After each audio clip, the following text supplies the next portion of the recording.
គ្រងខ្លួនឯងបុគ្គលដែលអាចគ្រប់គ្រងខ្លួនឯងបានគឺប្រសើរជាងបុគ្គលដែលវាយដណ្ដើមបានទីក្រុងទាំងមូលទៅទៀតឆន្ទៈជាអ្នកធ្វើឲ្យមនុស្សរឹងមាំបង្កើតទាំងឱកាសនិងភាពជោគជ័យនៅក្នុងអត្ថបទមួយនេះគេនឹងលើកឡើងឧទាហរណ៍មួយដែលទាក់ទងជាមួយនឹងការចេះគ្រប់គ្រងខ្លួនឯងដូចនេះសូមមិត្តអ្នកស្ដាប់ទាំងអស់គ្នាតាមដានទាំងអស់គ្នា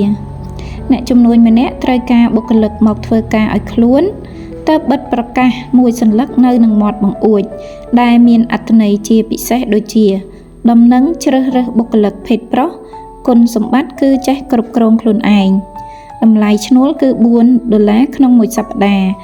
បុគ្គលដែលស័ក្តិសមនឹងការងារនេះបំផុតនឹងអាចទទួលបានរហូតដល់ទៅ$6ដោយសារតែពាក្យអាចគ្រប់គ្រងខ្លួនឯងបានធ្វើឲ្យកើតមានការវិភាគគ្នាឡើងពេញទាំងទីក្រុងព្រោះតែពាក្យនេះស្ដាប់ទៅ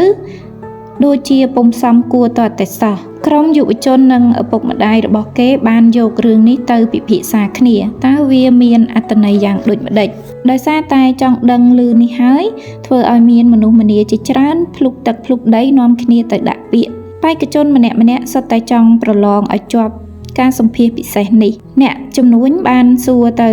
បេក្ខជនម្នាក់ថាតើអ្នកអានអក្សរបានដែរឬទេ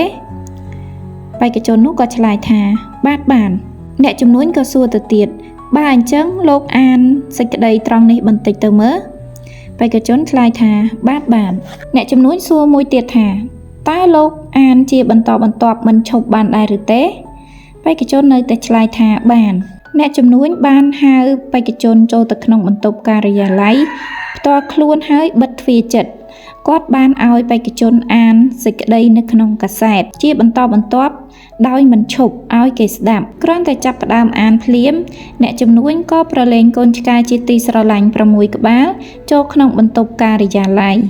កូនឆ្កែទាំង6ក្បាលក៏រត់ចូលទៅសសល់ជើងបេក្ខជននោះរឿងគឺហួសពីការជឿពិតមែនបេក្ខជននោះពុំអាចទ្រាំនឹងការប្រឡែងលេងរបស់ឆ្កែតូចៗនោះបានហើយម្យ៉ាងទៀតពីព្រោះតែចង់ឃើញកូនឆ្កែនោះផងនោះក៏ក្រឡេកភ្នែកចេញពីកាសែតហើយក៏អានខុសទើបបាត់បង់ឱកាសជោគជ័យនោះ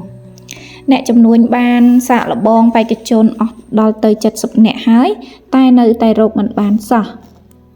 ស្រាប់តែមានបេក្ខជនកំឡោះម្នាក់មានសមត្ថភាពអានមួយដង្ហើមចប់ដោយពុំខ្វល់ពីសកម្មភាពបបោសអង្អែលរបស់កូនឆ្កែនោះទេហើយក៏ទទួលបានជោគជ័យអ្នកជំនួញត្រេកអរខ្លាំងណាស់ពួកគេចាប់ផ្ដើមសួរនាំគ្នាអ្នកជំនួញក៏បានសួរថាខណៈពេលដែលលោកអានអក្សរតើលោកមិនបានចាប់អារម្មណ៍ទៅនឹងសកម្មភាពរបស់កូនឆ្កែនោះទេមែនទេកំឡោះនោះក៏ឆ្លើយបាទត្រូវហើយអ្នកជំនួញក៏សួរទៀតថាលោកច្បាស់ជាដឹងថាមានពួកវានៅជុំវិញលោកហើយមែនទេកំឡោះនោះក៏ឆ្លើយទៀតបាទខ្ញុំដឹងអ្នកជំនួញក៏បន្តសួរទៀតថាបើអញ្ចឹងមែនហេតុអ្វីក៏លោកមិនក្រឡេកភ្នែកមើលពួកវាបន្តិចទៅកំឡោះនោះក៏បានឆ្លើយថាក៏ព្រោះតែលោកឲ្យខ្ញុំអានកថាខណ្ឌមួយនេះឲ្យចប់មួយដង្ហើមហាមឈប់នោះអីតើលោកតែងរក្សាពាក្យសន្យាជានិច្ចកាលមែនទេបាទខ្ញុំតែងខំប្រឹងធ្វើអ្វីៗឲ្យអស់ពីសមត្ថភាពបន្ទាប់ពីសួរនាំគ្នាចប់អ្នកជំនួញក៏បានប្រាប់កំឡោះនោះថាស្អែកព្រឹកនេះម៉ោង7អាចមកធ្វើការបានឯតម្លៃឈ្នួលវិញគឺ$6ក្នុងមួយសប្តាហ៍ហើយអ្នកជំនួញក៏ជឿទៀតថាអនាគតរបស់លោកនឹងភ្លឺស្វាង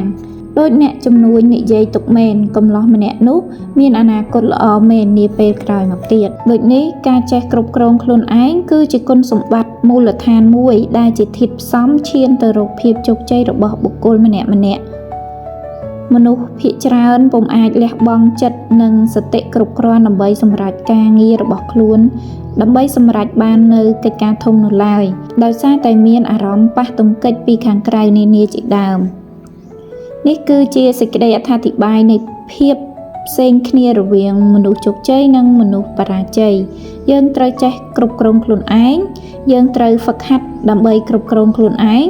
នេះគឺជាកម្លាំងនៃបុគ្គលិកភាពរបស់បុគ្គលម្នាក់យើងត្រូវមានឆន្ទៈមោះមុតហ៊ានពុះពៀឧបសគ្គនានាឲ្យបាន